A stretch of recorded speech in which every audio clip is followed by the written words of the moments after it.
we've got some time for each of our panelists to tell us a little bit about themselves and their careers. And we'll go in the order of the listing here, starting with Mohammad. So hi, everyone. Mohammad Abbadi. I'm the Senior Investment Manager at the United Nations Capital Development Fund. Really nice to meet you virtually and to talk to you and being here. I foremost manage the pipeline of investments and impact for the United Nations for infrastructure development, focused on the least developed countries in Africa and Southeast Asia, and some exposure to middle income countries in Latin America as well. So great to be here. Thank you very much. Abby? Good afternoon, everyone. So my name is Dodbiba. I'm a project officer with UNDP Albania. I'm currently working on SDG financing, which is essentially helping governments think how they mobilize resources for achieving the SDGs. I work primarily with the Ministry of Finance of Albania to support them in thinking through these methods and different opportunities they have for mobilizing resources for SDGs. Pleasure to be here. Wonderful, thank you. And Toby? Hi, everyone. I'm Toby Greenfield. I am the Director for New York and Director of Development and Communications for an international nonprofit called PILnet. It is a small organization that focuses on public interest law.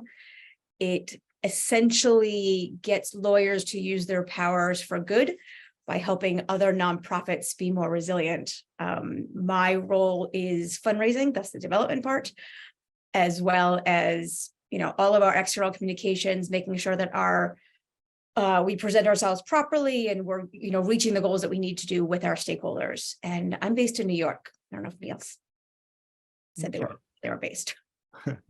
All right, thank you. Yeah, it's like this, right? When we get together, we could be anywhere, huh? And Stanislava. Hi, everyone. It's a pleasure to be back with this group and with the students. I currently have kind of a dual role, both as a global fellow at the Watson Institute at Brown University and a fellow at the U.S. Military Academy at West Point, where I'm part of what's called the Irregular Warfare Initiative. My two associations are really as a follow-on to my recently completed doctoral work at the Department of War Studies at King's College London. And my work is really focused on advancing the knowledge and kind of the thought leadership around the security and international relations theme, if you will, but more specifically on how military and non-military actors engage with one another in conflict settings. I spend a lot of my time offering my expertise through various projects, but also kind of giving recommendations as to how organizations can adapt themselves from a business standpoint to some of the challenges they have to face on the ground. So very similar to the work that my other co-panelists are doing. And and I'm currently working on a big publication on this work. Great, thank you very much. So now we'll turn to our questions, starting off with Andrew Hewitt. Andrew.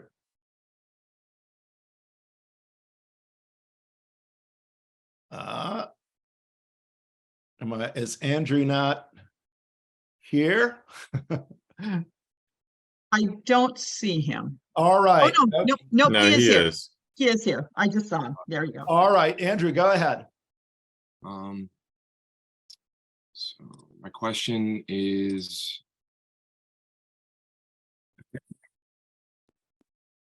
how important was relevant experience in securing your current position compared to your education and other intangible factors?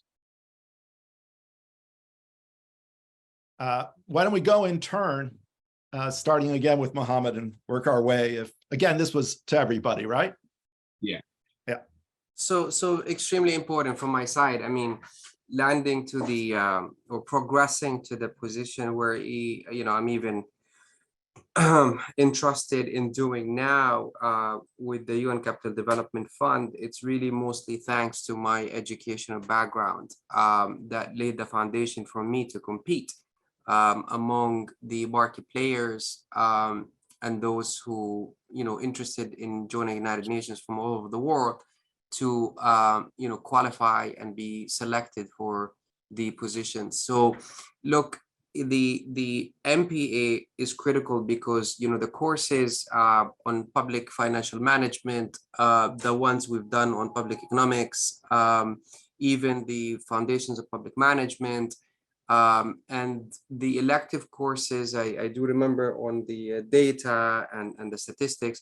This is the core business of my day-to-day operation, because in my business, in managing a portfolio of infrastructure investments around the world, the first question is there a public management system in place that is sufficient for me to come in and invest in that place? Is there a local government system linked to it where fiscal transfers are running, where the client is able to, let's say, pay back their debts or their commitments? Is the grant, is the public management system in place, accountability measures in place for me to be able to invest sufficiently? The data and the analytics and all of that stuff that you learn became critical for me to develop the instruments and tools to monitor the pipeline impact, SDG impact, financial impact, and then be able to generate the development results and stories where we can then replicate good examples and studies. So absolutely critical. And if anybody interested in this specific area of field, do focus on the core courses are really uniquely selected at the MPA program at UAlbany, and then the elective courses get there through focusing whether on infrastructure, whether on women and women's economic empowerment, or on health and health management. All of those areas will eventually lead you to good careers at the UN. Over. Great, thanks. Abby?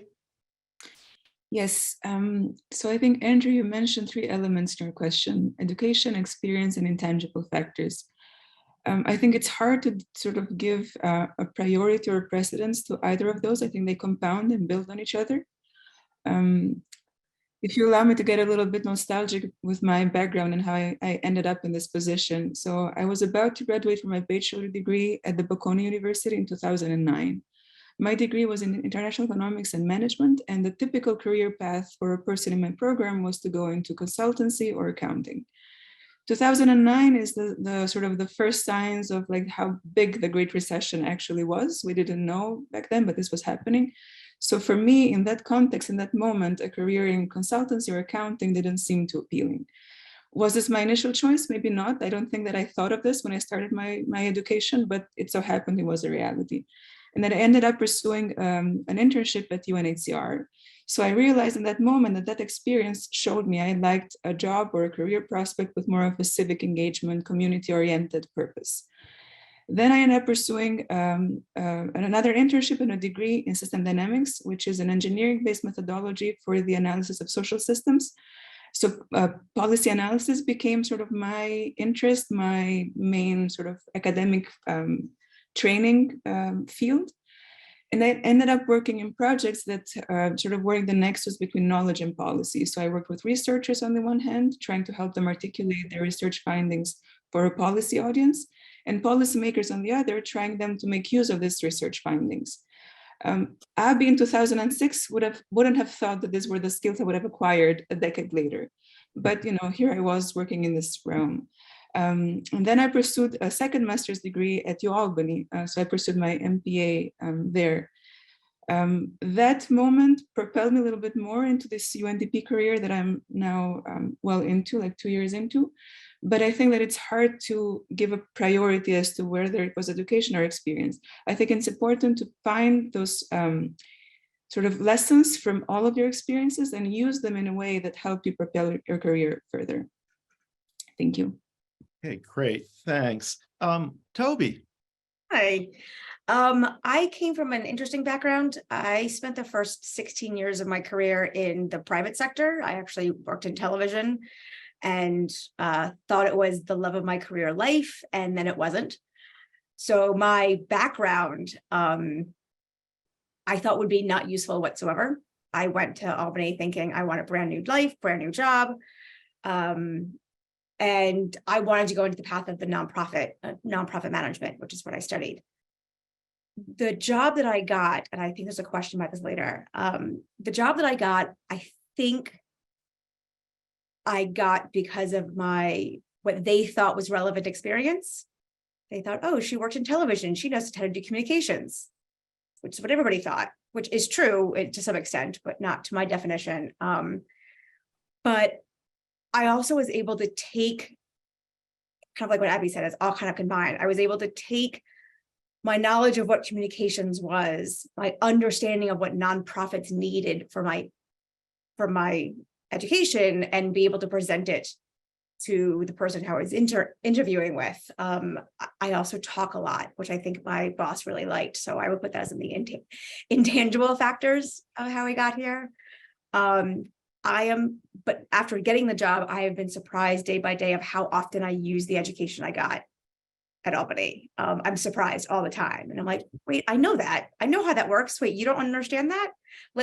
Just the finance information, the finance classes we took put me above everybody else except for our finance team, which was very helpful. It means I could dive in and start doing, project budgets right away. So yeah, I think I'm going to agree with Abby, and I think it's a little bit of everything. And it depends on, put it this way, don't think the classes you're not interested in don't matter.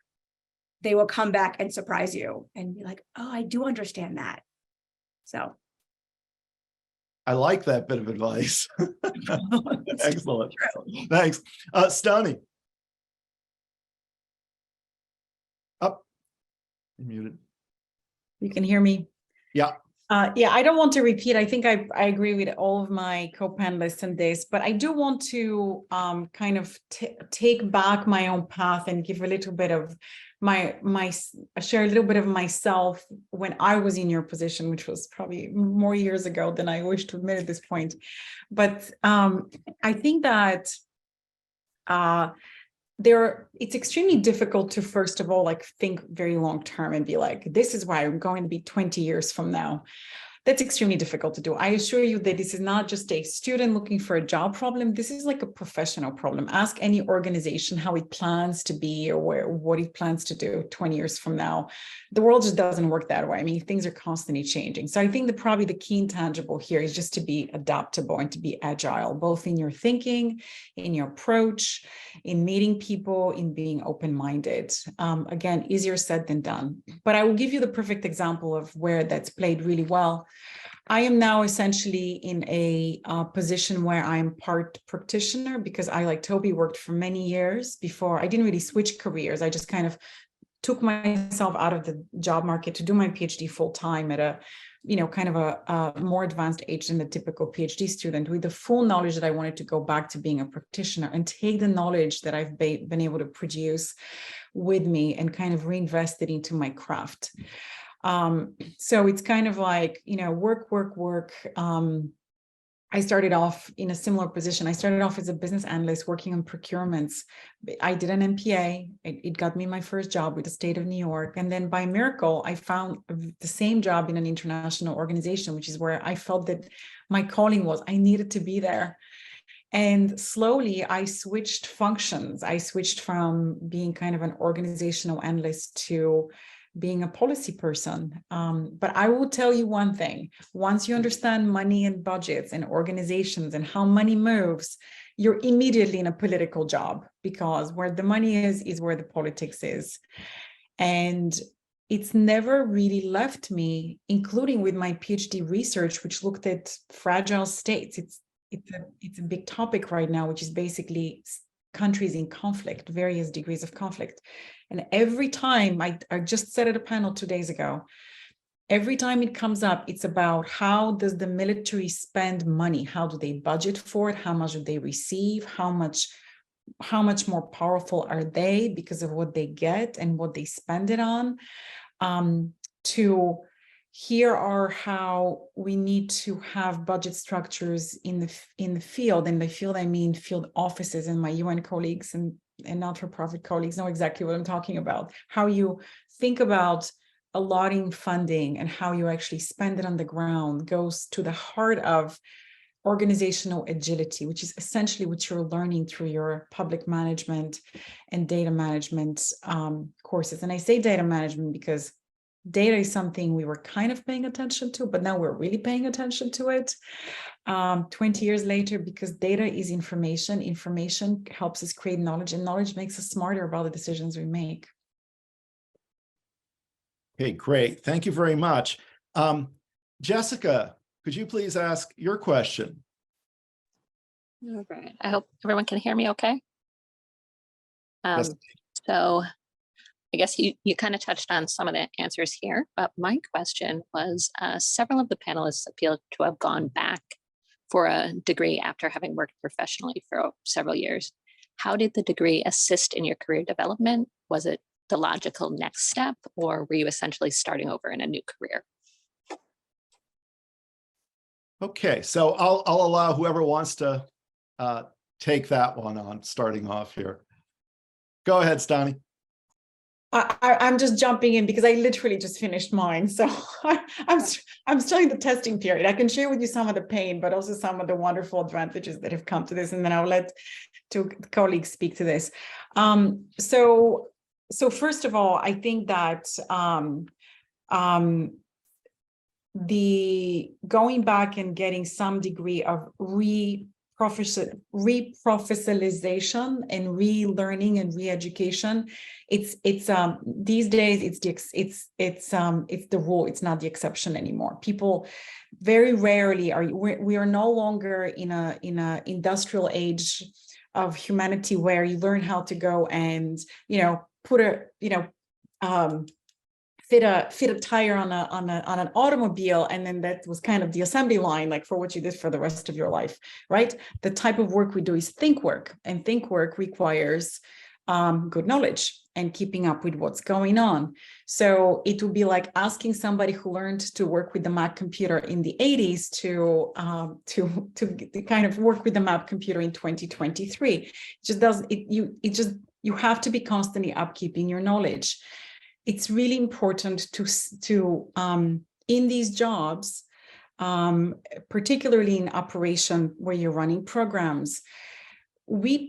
I did it both in deployment, in conflict settings. I did it back at the headquarters. You don't have the time to sit and read and think and reflect and meditate and kind of have a relationship with the thoughts and ideas that come your way. You're lucky if you can sit and read, a 20-page report on something very interesting that somebody issued. And I felt like I owed it to myself for my own professional growth and to my field to take time out and relearn and rethink and kind of re-energize my own brain around the things I needed to know. Of course, every time you do it, I think with the master's, it might be a little bit different, but certainly with the PhD, and my PhD was through a program that's kind of known to be very practitioner focused. It's allowed me to thread both worlds. And of course, now I sit on panels, people say, oh, now we have an academic. And of course, I'm like, I'm not an academic, I'm a practitioner that wanted to do her studies. And now she's coming back as a practitioner. So I'm facing a branding problem, not necessarily a marketing problem. But I wouldn't change it for a moment. I will now have a book come out of this, which is a field for practitioners that I want to go back to my own tribe and give them some of the things that they helped me kind of create and give them some tools. So it's only a plus. I cannot insinuate that enough. Okay, thanks. Any other panelists want to chime in on this one? I can jump in if that's okay. Okay, go ahead. So I mentioned even a little bit earlier in my first response that I went back for a second master's after working for 5 years. So what had happened is that I ended up getting this degree in system dynamics, which is, the name doesn't sound very familiar for the geographic area where I was working in at the time, which is the Western Balkans. So I was working in Albania, Kosovo, and Serbia in this sort of region. And when I said that I'm a system dynamicist, people thought, oh, this must be something weird. We don't know what she's doing. But for the next 5 years, I ended up working with, as I mentioned, central level institutions and researchers, trying to sort of be a broker between these two worlds. And while I learned a lot about what type of evidence is best, serves best sort of the policymaking process, I felt like I needed a sort of a badge that also showed other people that yes, she understands the policy process, she understands what evidence is and what evidence for policy means. And so I was thinking about obtaining a PhD. This was also inspired by the fact that most of the people that I interacted with on a daily basis had their own PhDs or maybe their postdocs. And so I felt like I needed to up my academic game. At the time I applied for a Fulbright scholarship because I wasn't sure about what my dissertation should be exactly about. So I thought maybe a graduate certificate through a Fulbright scholarship would sort of give that, would be the right entry point into then thinking about a full-fledged PhD. Because of how Fulbright agreements are negotiated between governments, the negotiation then went on and I was offered a master's program. And that's why I went into the MPA program. But I completely agree with Stanislava that continuous education is very important for an international development career. I'm still thinking about my PhD. I haven't abandoned the idea. I just really want to think through what the topic should be and what the focus, the geographic focus should be. So I would strongly encourage you to think about education as an ongoing process, not something you finish and that's done. Okay. Mohammad or Toby? Sure, I can come in on this one. Look, I did my bachelor's in economics, and when I decided I would like to work in the development field, I worked for the government for a while, and I really got my passion for development through working in the government, mostly the Ministry of Planning, International Cooperation of Jordan, and working at these poverty pockets, intensive kind of local economic development projects and programs that we really managed to touch the lives of people positively. That became my passion. So, but for me to go and do this at the international development, there are certain things that you really have to meet. Some of them is educational requirements. So you really have to have a better understanding of the public budgeting, public management systems, data, and how it reflects back on the finance. And so I knew I need to go back and do something at an education level to equip me with the skills and education I need to be able to get into international development. But also at the same time, it is a requirement. So in the sense that if you are looking for professional, category jobs at the UN, at the international level, a master's degree is an extremely important step, and you need to have it. And so it's also, kind of a requirement for you to get into that field. So that is why I went back and did my master's in MPA. I knew exactly what I wanted to focus on, because that was my goal, is to get into international development. Okay, great, thanks. Toby? I already told you I was changing careers completely, so I needed to understand what nonprofit management was. There we go. All righty. So let's move on to Charlie's question. Charlie. All right, so my question's to the entire panel, and it is, what major steps did you take to differentiate yourself and your resume from other potential candidates when looking for the career and job you are in today? Okay, so it's to everybody. Why don't we go down the line and start with Mohammad? All right, differentiate yourself in the resume. Look, tough question, but it's a good question. It's the first thing that usually I look at as a recruiter when I evaluate resumes and stuff, is that first few lines that you put in as kind of critical achievements. And it's whether it will interest me to look at your CV or should I go to the next one, because applying to you on jobs, you get like 1,000 people applying and you don't have time as a recruiter to read everything. So the first thing I would tell you is results-based. Basically achievements. So achievements that are credible, they're results-based, they're evidence-based, and they have been published and at the UN websites or through academia or through basically different forms of blogs, etc. So that's critical. Number two ability to speak on the subject matter effectively and have the network to support you to position yourself vis-a-vis everyone else is applying. Third, I think it's your client and relationships.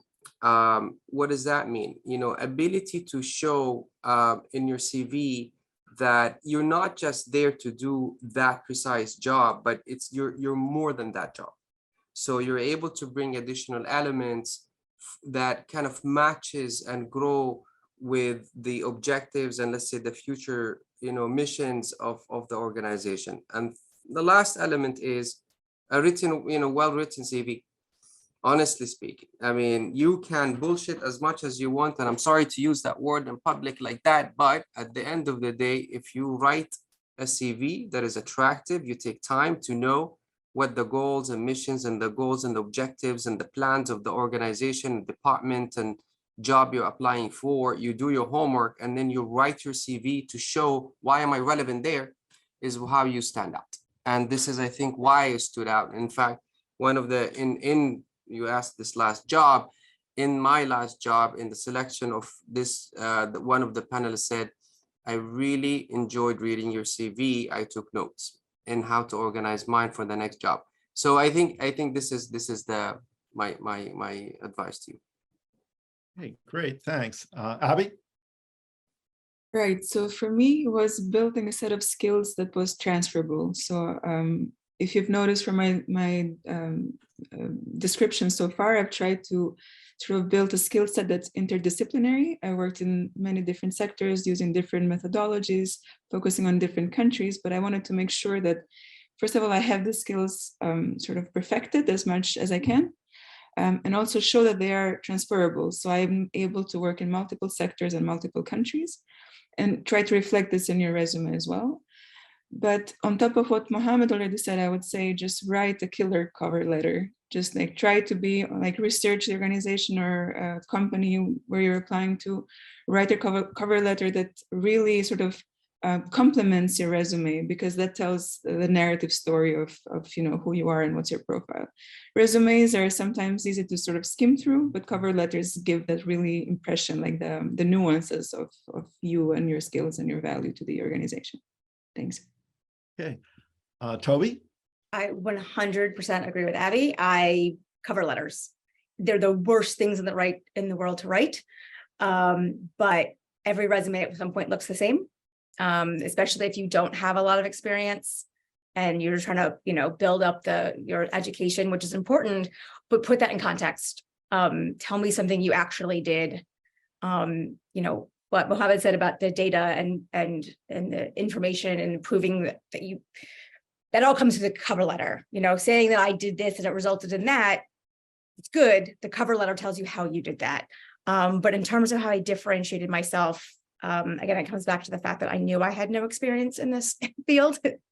I'm very honest in my interviews. I got the interview because I knew someone who knew someone. That's not, they're not kidding. Network.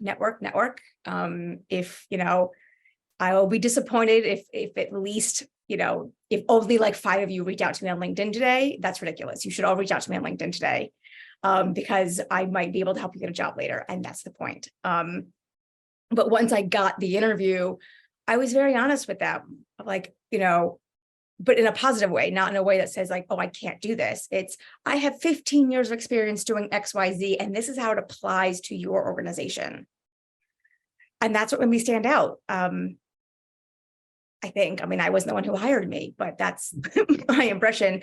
I will also say, and then I'll pass it on to Stani, that a willingness to do and be open to anything that they're asking you to do. I mean, don't be a doormat, but I was hired for a single job, and within 2 weeks, I was getting all new responsibilities at a small nonprofit that happens constantly. I've worked for my organization for 4.5 years. I can't even count the number of promotions I've gotten. I now do 3 different jobs. And I've done, every 6 months, I'm doing something new. So being willing to do that, you know, definitely makes you stand out. Don't be the kind of person who says, that's not my job description, because that person gets fired. Great, thanks. Stani? Yes, I mean, I agree with everything that has been said. I think one of the things that I would emphasize is being honest about your strengths. You know, there's a difference between kind of trying to get your foot in the door. And yes, a cover letter is great. I'm sure there you could probably get help from someone. There's companies out there that can coach you and help you. Now the new trend is recording yourself when you do an interview, and then you're actually looking at a screen, and that can be very nerve-wracking. That used to not be the world that I lived in when I first started looking for jobs. So there's so many different ways to recruit now, and some of it is, yes, scanning through letters, some of it is through contacts and so on. But the thing is to really be true and honest about what you have, and be very honest about what you don't have. Like, no, I'm sorry, I can't offer this. I can speak to this. I did X, Y, and Z. Because here's the thing, sooner or later, and I've seen this happen over and over again, like sooner or later, you will get hired into this job and you will have to demonstrate all those things. I think you kind of get a pass when you're at the beginning of your career, because you really are open for multiple experiences, and you can do different things. If you can write and think and work in a team and get along with people and negotiate and you know, all of these soft, non-tangible things that come, you will be okay. I think as you start to develop your expertise a little bit more, you really, like, I get this a lot. People are like, wow, you're an Afghanistan expert and a Philippines expert and Ukraine expert. No, I'm a functional expert on a particular thing that touches all these countries and actually touches all the countries. You know, just because I read stuff in Ukraine and speak about it does not mean that I'm an expert. So it's really important to say that, because that gives you a stamp of honesty and credibility and reliability. So people know that kind of you are your word, you speak what you say and you say what you think what you say and you say what you think. So I think that's the first thing. The second thing is, you know, achievements are very, I have to say, sometimes I struggle with this myself. So for example, it's like, oh, I contributed to a program worth $15 million. That's very different than I managed a program, or very different than I raised the money, or very different than, you know, I did this one big thing. So I would invite you to take your quantitative and qualitative skills that you've learned in your MPA program and think about how you measure success. And that's the kind of thing that that Mohammad was saying earlier. Because success could be having negotiated something successfully, like an agreement between two parties at the working level. That's a success. No one is going to send you to negotiate with the ambassador when you're 20 years old. That I promise you. You may accompany them. You may produce very excellently written reports or things that kind of got the stamp of approval. So sit there and really think about, what is it that I did? I contributed with my knowledge, or with my ability to bring people together, collaborating, being a convener. You know, I put on an event, and I remember doing this, like helping with an event for 50 people, the logistics, but actually deciding who's going to sit at the table is a whole other analytical exercise. So, you know, one is operational, one is more kind of cerebral. And if my favorite is when they're combined, because you have to do the thinking to do the doing, and vice versa. And the last thing is, think of yourself as a package. It's in these international environments, it's not just about your skills, it's about languages. Sometimes it's about citizenship. Sometimes it's about gender. Sometimes it's about, you know, what part of the world you come from. For better or worse, that's how people look at you, kind of in the whole universe of everything that you provide. And yeah, we are now in an era when we're trying to have more people from certain places or certain backgrounds that we didn't before. Okay, thanks. Let's turn to Taylor. Please ask your question. Everyone, my question is for the whole panel. I'm just wondering if there's anything that you wish you did more of or got more involved in while you were at Rockefeller that you think would have helped you in your careers. I wish I had talked to Ray more. I was an MPA student when the MIA program was first beginning, so I wasn't part of the MIA program, but I like glommed onto them and took a lot of their classes. And I didn't actually talk to Professor Kowalski until I think my last week at school. And that, well, we got to talk about your the whole program the summer program that you did in Geneva, right? Yes. And I learned a lot about that too. Yeah. Find a professor that you like and talk a lot to them.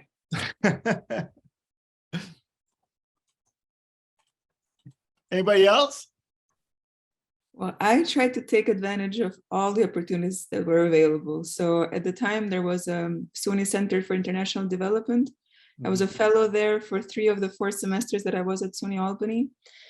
There was, like Toby used this opportunity to go to Geneva for a summer program. I went to India with a similar summer program with the Duke University. I found that opportunity through the career office of U Albany. So check those emails, they have useful information.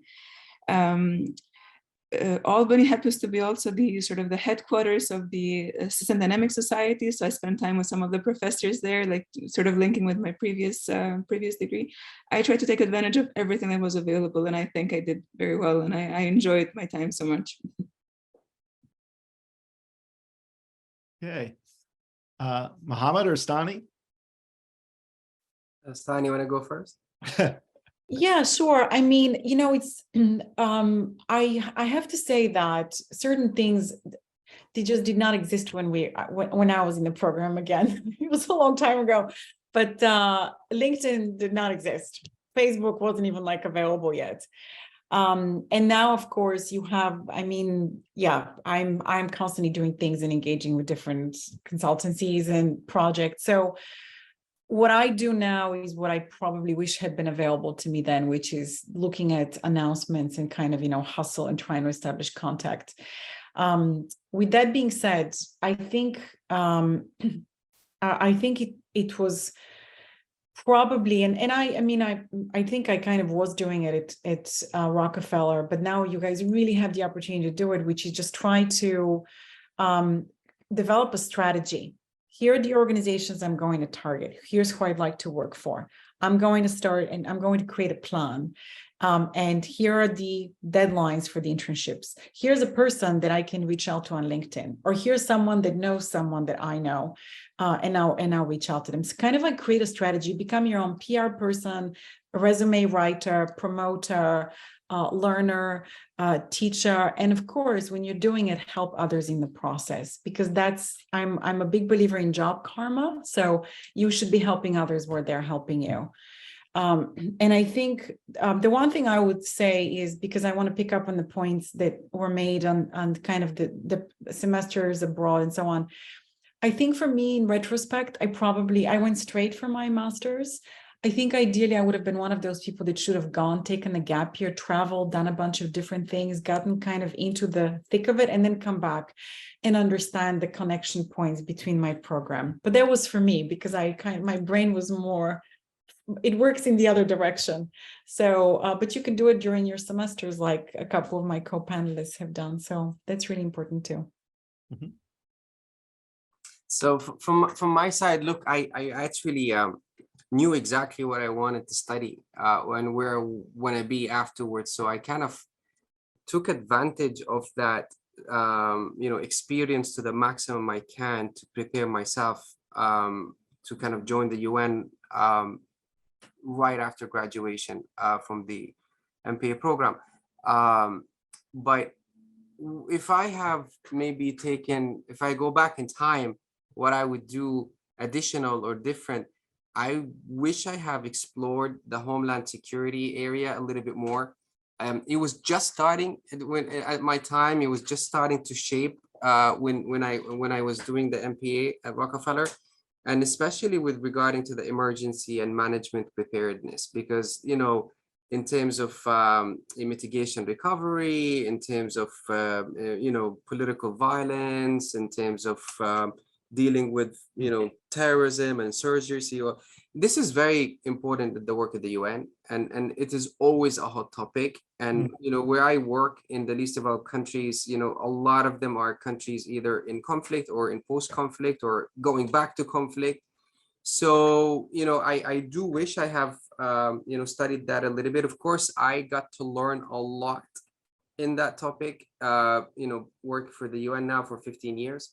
So, and I that's the kind of comfortable space I'm in.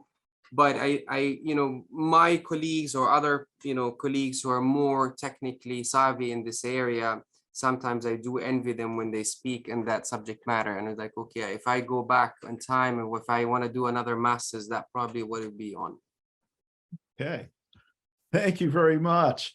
And now let's turn to Jeremy for your question, Jeremy. Right. So my question is posed to all of you, and it relates to career paths. So do you think that your first job out of grad school played a really significant role in your ultimate career route? Who wants to go first with that one? I just want to give credit to Stani for a second, because you said something a couple of questions ago that I think answers this question, which is no one has any idea where they're going. And 20 years from now, we don't know what that means. So don't put too much pressure on that first job. Any other? Yeah, Stani? I just want to say that and you guys in your MPA curriculum, you do a lot of organizational analysis, and you probably are best positioned to have an understanding of just how much industry has changed, how much government, a lot of it is around government. So government means a permanent position, but this sense of permanence. So a sense of I'm going to get my first job and that's the job I'm going to stay in. That's my parents' generation. That's how you did it. And there's, of course, there are fields where you sort of go in, you kind of go up and you max out, and that's perfectly okay. Even there, however, I would argue, especially if you're in IT or really anything that is evolving. I mean, look at artificial intelligence. Like if you're going to grow and sort of venture out into your career, you're bound to have to go back and relearn some of the skills you learned. So by default, that already does not make you static. You're going to move. But the other thing is that we now live in a world where a company can all of a sudden decide to restructure and get rid of a third of its workforce. You see it every day. So to think that somehow the first job you're going to get will be your permanent job, I would say that's just not accurate. First, it's bad planning. And it's really, I think the key is to get that first job, because I know that not everyone has the luxury to just kind of, graduate and go and discover themselves. I know that some of us, and I was in that position, you need to start working. You need to start paying off your student loans. You need to pay the rent. You need to pay your food. You probably need to support a family, be it your parents, be it your own immediate family. You have so many responsibilities. This is very different than, I'm just going to kind of have a cushy life and explore myself. So I hope that does not sound kind of too realistic, but that's the world we live in. And that's really important. So you may not have the choice of your first job. And that's the beauty of it, because then once you have acquired that experience, once you've established yourself, you can use that as your next stepping stone. And you can have these other life responsibilities that you don't have the luxury to not have. Mohammad, you want to chime in on this one? Sure. So look, the key here is need to know at least the field that you're passionate about. So you might not want to know what you're going to be in 20 years, but I know what I want to be in 20 years. And that is a field that I love, I'm passionate about, and that's what I dedicated my life to. So I could have done a lot of things in the private sector, use the same skills and maybe make millions, right? But I chose a life that requires a lot of travel, working in dangerous places. It's not the best paid either, but it is my passion. It is really what I like. So you really have to know what your field you want to get into. That's important. So that's your first job. If after graduation, if you're able to get into the field that you like to do, that's great accomplishment. From there on, you're going to shape yourself. You're going to improve yourself. You're going to respecialize and respecialize and respecialize up to a point where you're really good at something that is unique. And then even if there are 50 restructurings out there, you're not going to be one of those to be disposed because you're really good at it. and you're an asset to the company, and you're an asset to the organization, and that applies to the United Nations as well.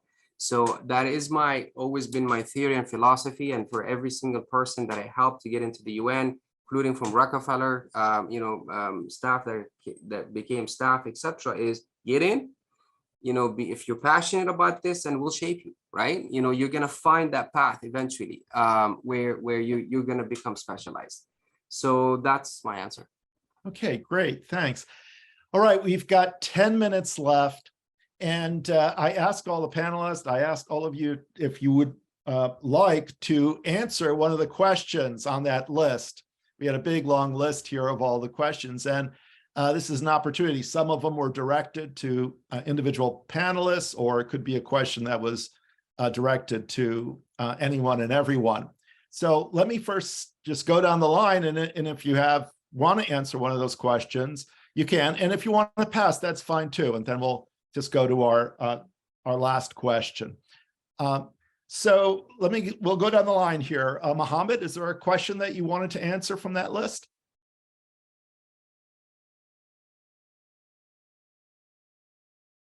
You're on mute. Sorry. It's not really a question, but it's a question that was asked before that I want to come back to.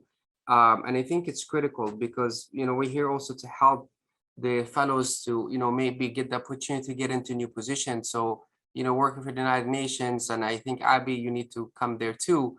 Look, you read and know how you're applying to those organizations. If you're interested in international development, especially the UN, there are different UN agencies and they have different application processes.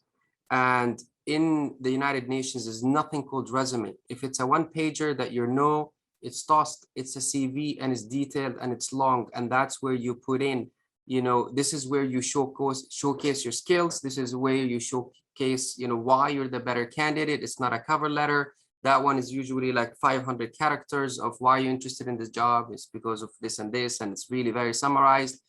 So you really, really understand and take time when you apply to a position to kind of position yourself well. Your experiences, your successes, your passion, what you have done, going back to what Stani has said, you need to detail that in the actual job, in the CV, step by step. What was your role? And how did that lead to X, Y, Z? So they need to see that.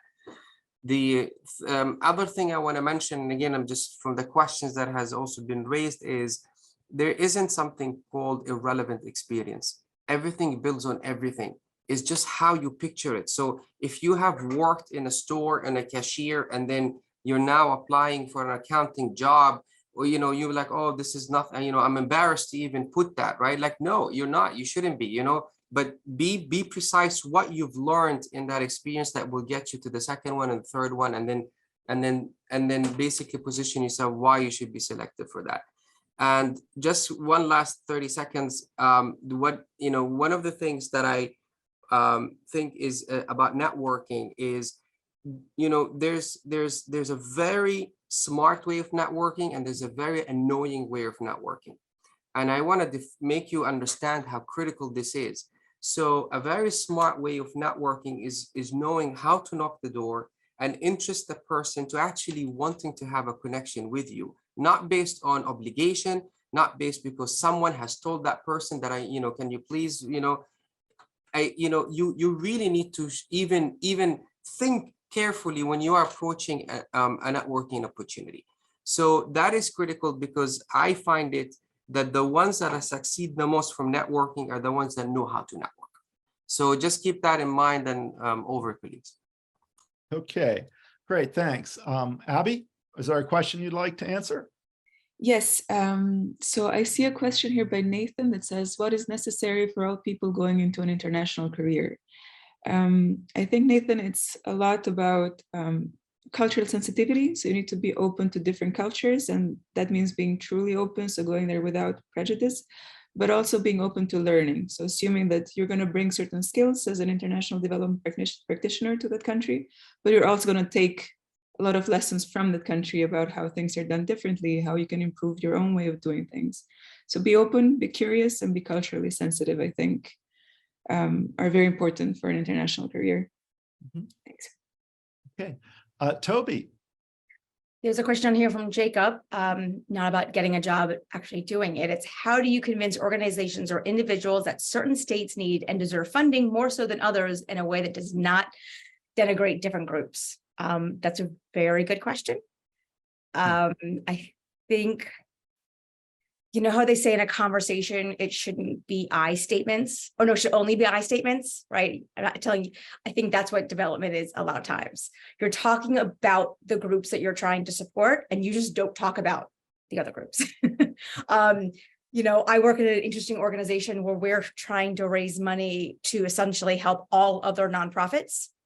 So, you know, but even internally, we have to decide, you know, yes, we want to help the women's clinic, and no, we don't really care about helping the youth soccer team. That's like always our internal conversation. Like, yes, youth soccer is important, but we don't talk to the funders about not helping the youth soccer team. You know, you just focus on what you're trying to do. And there's also the idea of intersectionality, of that everything that you do will eventually affect everything else in the world.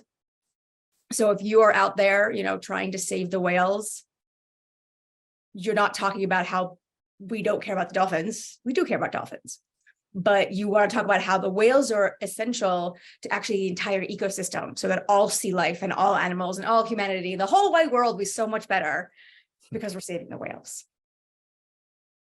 Okay. All right, thanks. Stani. You're on mute. I kind of looked at a question here, and I sort of reformulated a little bit in my own question, but it came from Jessica, and it was, what are your most important day-to-day skills day-to-day, and how did you develop them?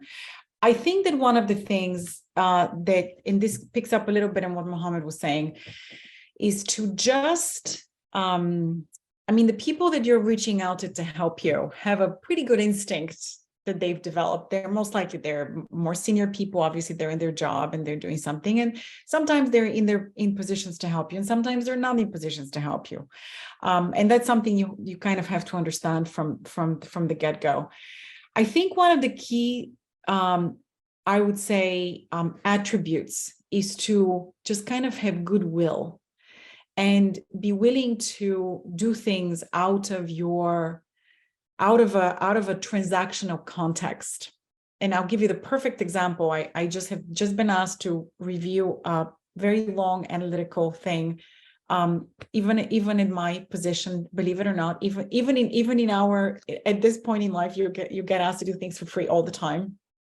And you have to be willing to do that. You have to be willing to offer the goodwill when people ask you for something. It's no different than saying, connect me to someone. And I again, as I said, career karma, like you have to be willing to offer something when you know that there's no guarantee of something in return. You also have to be very smart about drawing boundaries on what it is that you're being asked to do. Are you being exploited? You know, what are you getting out of it? And for the most part, when you get to a certain level, people know that they should give you something in return. And I say this because I think when I was just in my undergraduate, I did some internships kind of as an assistant for free. I wasn't being compensated. Thank God this is now kind of completely going out of style, and unpaid internships are just kind of looked down upon, and they should be, because that's a whole other panel on this topic, which I will refrain from. And you see it a lot in Washington, D.C., actually, where I'm sitting right now. And essentially what it did is it filtered the economic pool. Kids who could not come to DC and pay their way to live and work for free and pay their rent, feed themselves and house themselves, just couldn't have the chance. But kids whose parents could afford to do that for them couldn't. With that being said, you do have to have the ability to demonstrate your talent and your humanity, especially in this field, because we don't do it for money, we do it to help humanity, that you can do something without expecting something in return, and knowing your value and knowing when to ask for compensation and what that compensation might mean. So it kind of does, there is an exchange, but you need to think about what you can offer and and be smart about your role in that relationship. Okay, thank you very much. Oh my, we've got 1 minute left. And there's one question, and maybe we could do a lightning round answer, okay? So, Ellen, can you please ask your question? Hi, yeah, my question is just what is your best piece of advice for us as we're about to finish our education and start our professional careers? Lightning round, 1, 2 sentences. Don't freak out. Mohammad? We'll go down the line. Mohammad? Apply. Don't get disappointed if you don't hear back. It will come back. It will come around. Good. Toby? Don't freak out. Like Jonathan said, it will fit, it will all come together. I was so panicked when I was in your guys' state right now, and it wasn't worth the energy. Don't freak out. Okay. Abby? Same, just like be open to different opportunities that might just pop up. Okay. And Stani? I would say hustle. You have to hustle. You have to be a hustler. That's how these things work. Be persistent, be kind and gracious. Do not create enemies before you even start the relationship. So persistent and kind and gracious. Okay, well, thank you all so much for joining us and sharing your words of advice and wisdom and sharing with us all of your experience. I greatly appreciate it. And I look forward to seeing you all again.